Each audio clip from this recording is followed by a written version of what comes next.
মুসিবতে না পাই যদি, মুসিবতে না পাই যদি, করুণা তোমার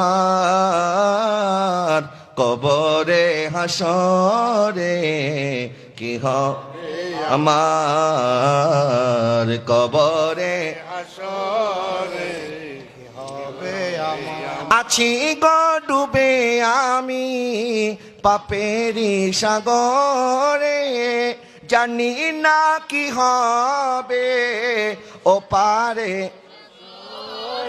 তোমারি সুপারিশ বিনে, তোমারি সুপারিশ বিনে কেমনে হব পার, কবরে হাসরে কি হবে আমার, কবরে হাসরে কি হবে আমার। নবীর ওই সাহাবী যেভাবে বলেছেন, হুজুর অভাব সহ্য করতে রাজি, সব কষ্ট ধারণ করতে রাজি আছি, কিন্তু এই অন্তর থেকে আপনার মহাব্বত থেকে দূরে থাকতে রাজি।